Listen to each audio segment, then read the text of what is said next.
Hola, buen día. Este es nuestro equipo y somos Lisette, Monse, Gema Monse y Valeria. A continuación vamos a hablar sobre el sistema urogenital. El aparato urinario está constituido por dos riñones, dos uréteres, la vejiga y la uretra. Y como el genital ya sabemos, lo constituye el aparato reproductor femenino y el aparato reproductor masculino. El sistema urogenital se desarrolla a partir del mesenquima intermedio, derivado de la pared corporal dorsal del embrión. A cada lado de la aorta dorsal se forma una elevación longitudinal del mesodermo, que esto es la cresta urogenital. La parte de la cresta urogenital da origen al aparato urinario, que es el cordón nefrógeno, y también da origen a una parte del aparato genital, que es la cresta gonadal. Los riñones se desarrollan en tres fases sucesivas: pronefros, mesonefros y metanefros. A principios de la cuarta semana aparece el pronefros, que de los tres es el que forma una posición más alta y se acompaña de un conducto pronéfrico. Este conducto desemboca en la cloaca, que es la extensión de la parte terminal del intestino posterior y funciona como vía de salida común de los conductos urinario, digestivo y reproductor. El segundo riñón, el mesonefros, aparece hacia el final de la cuarta semana, en posición caudal a los pronefros rudimentarios. Los mesonefros están bien desarrollados y funcionan como riñones provisionales durante unas 4 semanas. Estos se hallan formados por glomérulos y túbulos. Los mesonefros comienzan a involucrarse y desaparecen por completo hacia la octava semana. Los conductos mesonéfricos tienen varios derivados en el varón adulto. Y por último, el metanefros o primordios de los riñones permanentes comienzan a formarse a partir de la quinta semana y empiezan a funcionar aproximadamente 4 semanas después. Los riñones permanentes se originan a partir de dos estructuras: el divertículo metanéfrico y el blasma metanefrógeno. El divertículo metanéfrico es una excrescencia del conducto mesonéfrico cerca de la cloaca, y el blastema metanefrógeno deriva de la parte caudal del cordón nefrógeno. El blastema metanefrógeno da origen a las nefronas de los riñones. En el tercer mes, los riñones fetales comienzan a excretar orina hacia el líquido amniótico, que en sí es la orina fetal, que llega a constituir la mayor parte del líquido amniótico. Durante el periodo fetal, los riñones se hallan divididos en lóbulos, que son menos evidentes al nacimiento y desaparecen en el periodo neonatal, debido al crecimiento de las nefronas. Los riñones metanéfricos se ubican en la región pélvica, pero al final del periodo embrionario y al comienzo del fetal realizan un desplazamiento retroperitoneal y craneal de dos direcciones. Las nefronas. Las nefronas son partes fundamentales de los riñones. Cada nefrona consta con dos partes: un corpúsculo, cuerpo diminuto renal donde se filtra el plasma sanguíneo, y un túbulo renal, al que se filtra el líquido. La capa más profunda o cápsula renal es una lámina lisa y transparente de tejido conectivo denso y regular que se continúa con la capa externa del uréter.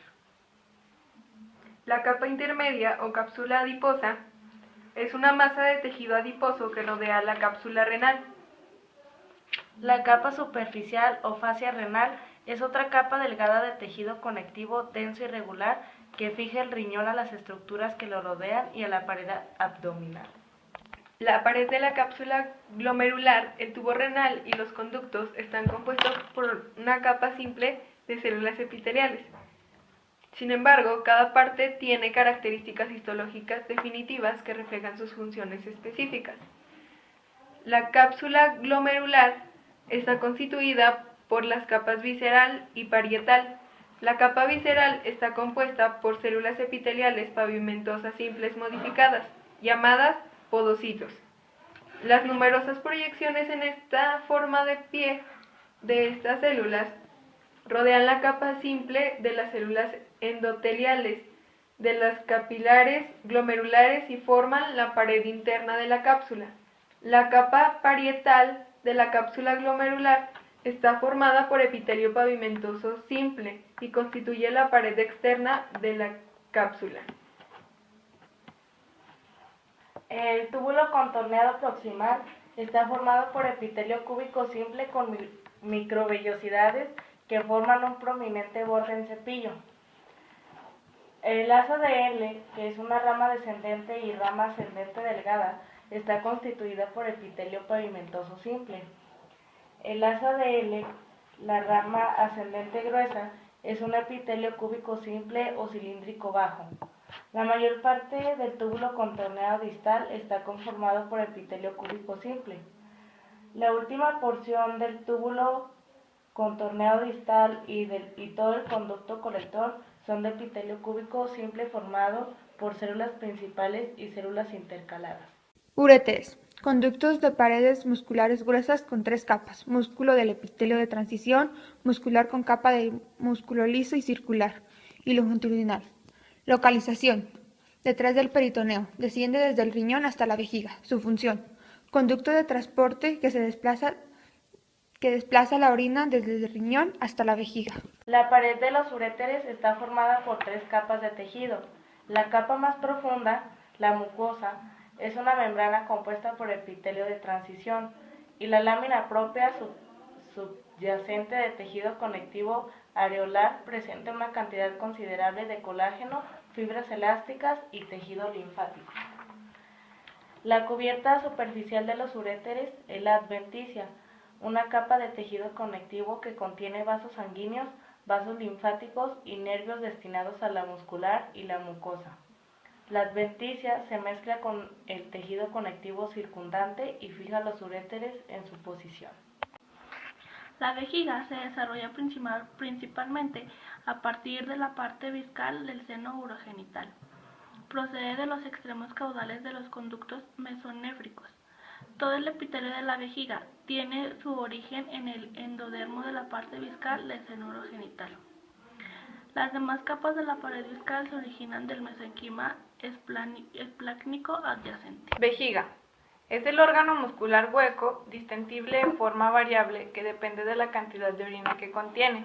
Está formado por 3 capas básicas: la mucosa interna de epitelio de transición, la segunda, la capa media de músculo liso, y la tercera, la de adventicia, que es externa y serosa, sobre la capa superior en los hombres. Es un órgano de almacenamiento que acumula la orina en forma temporaria, hasta que el individuo puede eliminarla del organismo.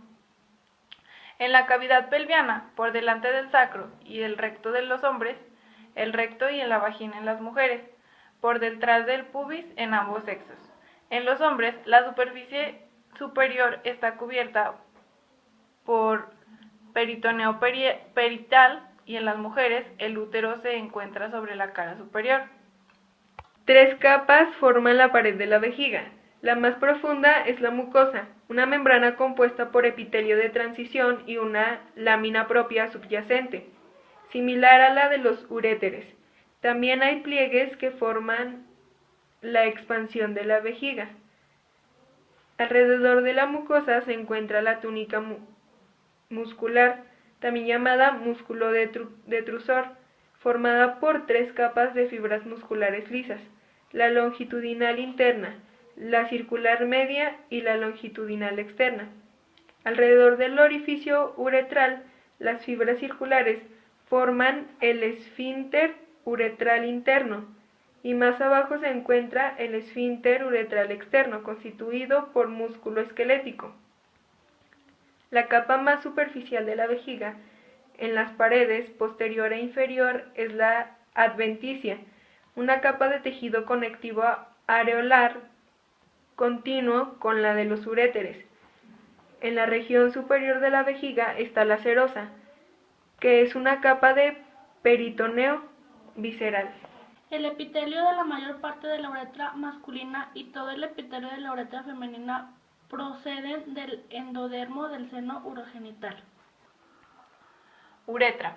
Desemboca de la vejiga en ambos sexos. En las mujeres transcurre a través del piso del periné y sale del organismo entre los labios menores. En los hombres atraviesa la próstata, luego el piso perinal de la pelvis y luego el pene para abandonar el organismo a través de su punta. Son conductos de pared delgada con 3 capas: la mucosa interna del epitelio de transición, el epitelio cilíndrico estratificado y el epitelio pavimentoso estratificado. Es la capa media delgada del músculo liso circular y capa exterior delgada del tejido conectivo.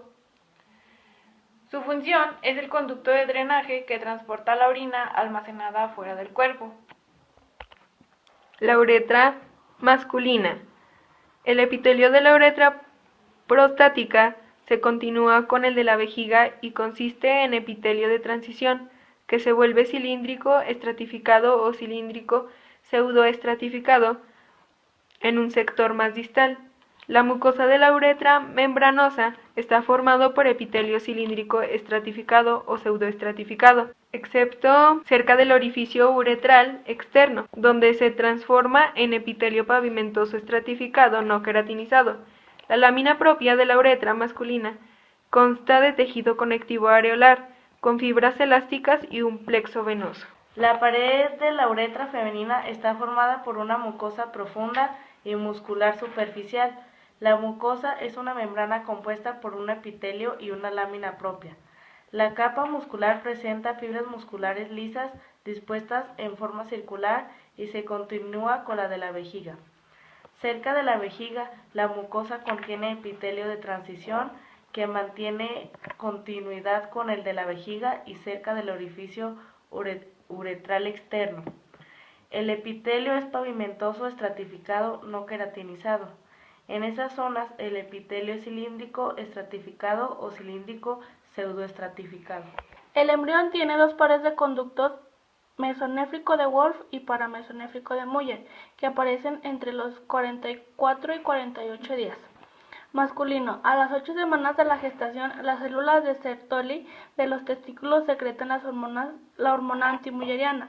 Esta hormona ocasiona la degeneración de los conductos de Muller, de los cuales solo quedan restos de sus extremos caudal y craneal.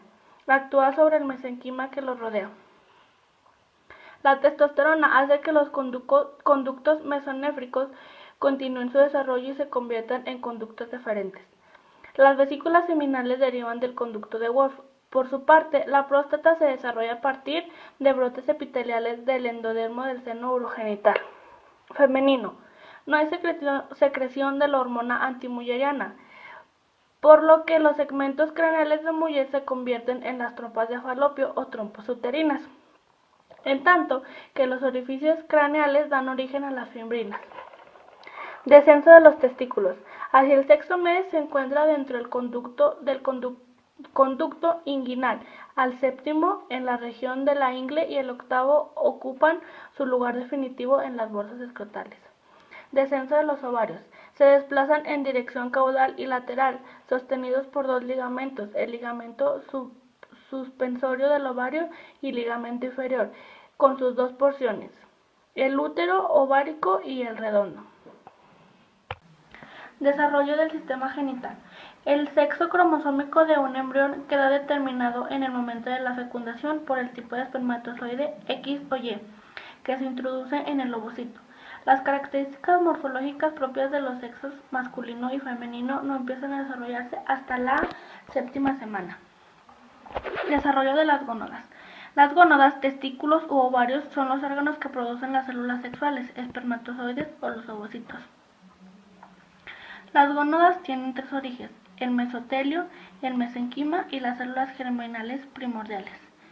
Gónadas indiferenciadas. Las fases iniciales del desarrollo gonadal ocurren durante la 5ª semana, cuando se desarrolla una zona engrosada de mesotelio y en la parte medial del mesófreno, en el riñón primitivo. Diferenciación de los testículos. Por la influencia del gen SRY para formación de testículos localizado en el cromosoma Y, la gónada se convierte en un testículo, el cual se desarrolla antes del ovario. La formación de los testículos induce el desarrollo de los cordones gonadales en la red de tesis.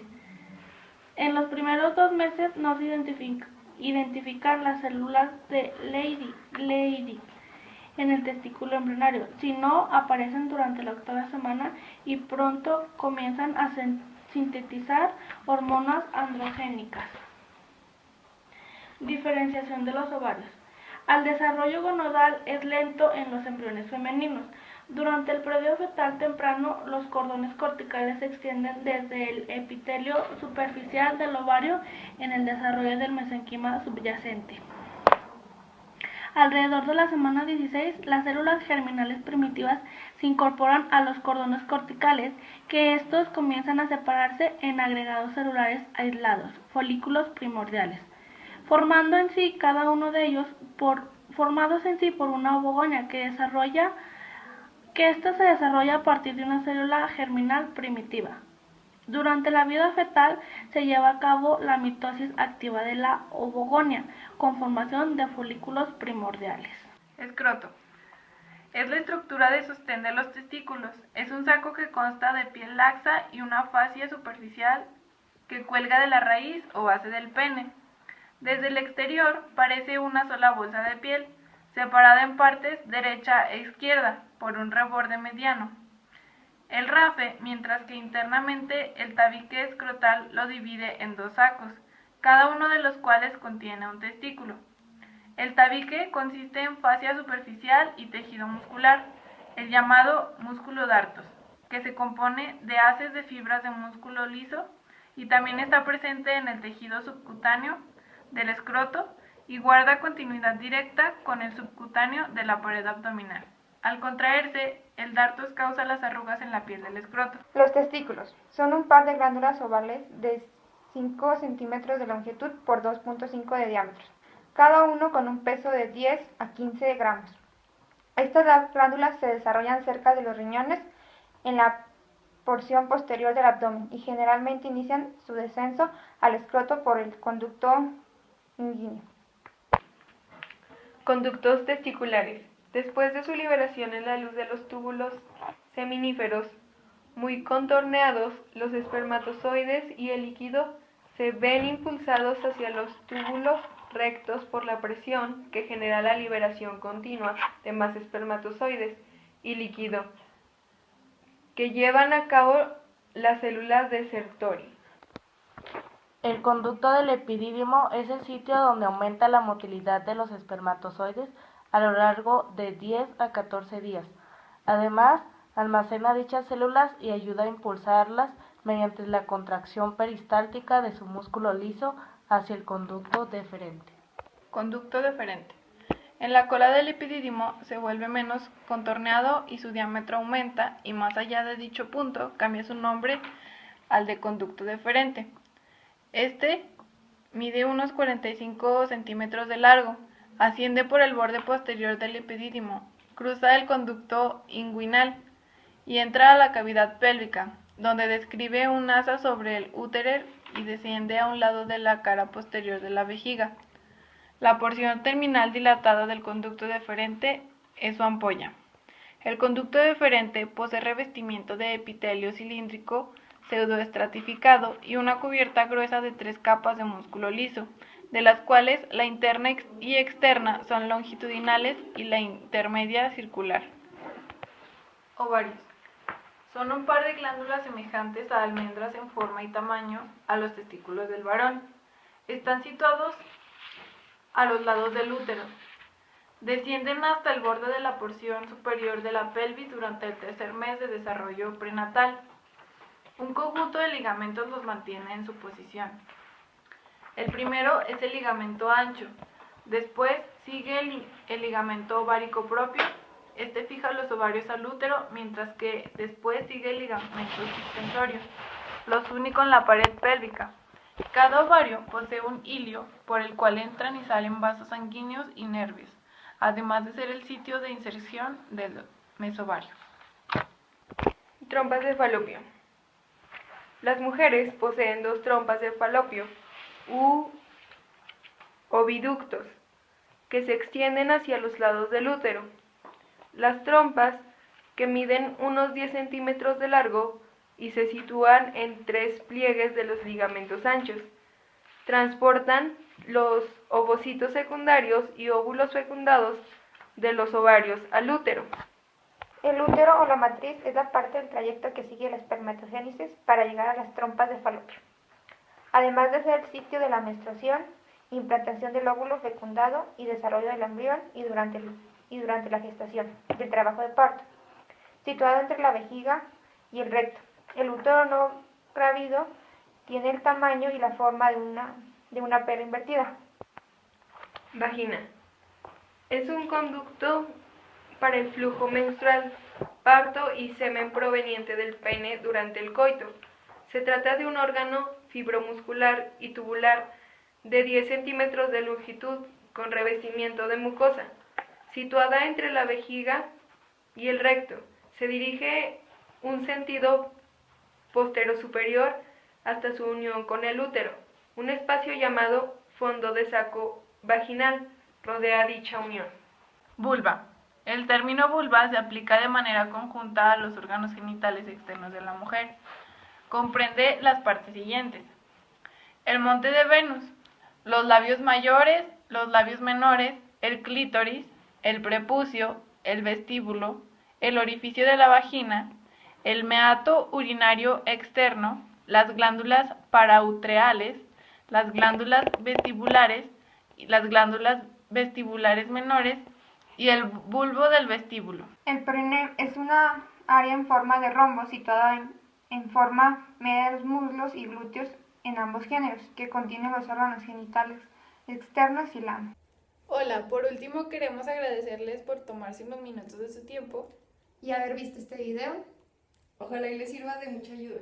Gracias por su atención.